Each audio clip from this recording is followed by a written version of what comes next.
Hey guys, today this video will be about the rise of the British Empire. We're gonna start with its basic beginnings, and yeah, I guess we'll go into it.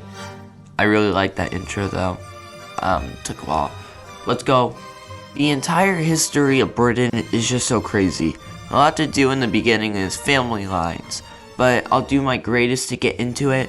So based off trying to memorize it all, we have Queen Elizabeth I who dies without heir, so they would elect a Scottish king. Yeah, they allowed him in, and his name was James VII of Scotland and James I of Britain. At the time, I think called England. So they decided they might as well try and unite. But the thing was, they were not really fully united. This is 1604. But as much as they want to feel united, they never did. They were politically separate. Now, another split too was the religions. You see, Ireland was dominantly Catholic while England was dominantly Protestant. That was another thing that started the entire split. Because of this made a lot of assassination attempts and attempts of revolutions. It would all finally come to an end when there would be an English Civil War. But before we go into that, we'll have to explore something real quick. The colonies. Britain was always looking to see if they can expand themselves. The reason why was Britain wasn't as big, and they wanted to continue going forward and spreading themselves all around. While other reasons like, economics. They wanted to become really rich and powerful. They wanted to explore. They wanted to do things. They tried to conquer France before, which is an attempt for conquering Europe, but it failed. So they decided to see other places to see if they can grow and expand. Luckily for them, God made them the greatest empire on earth. I also want to just address this.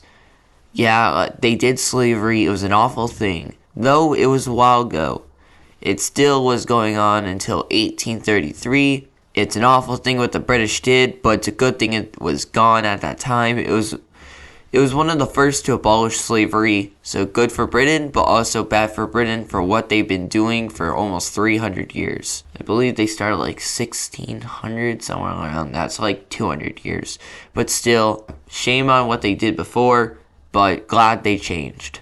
The king at the time, which was Charles I, would have major differences with Parliament, relatively new thing that was introduced. This massive split between them would lead to a civil war, and because of this civil war, it split them into these four groups.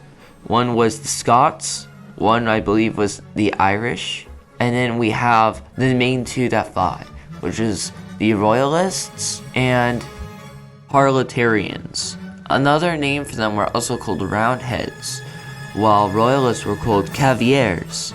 In the end, the Parliamentarians won because of the technology they had and the new strategies they came up with, and they would destroy the king for now.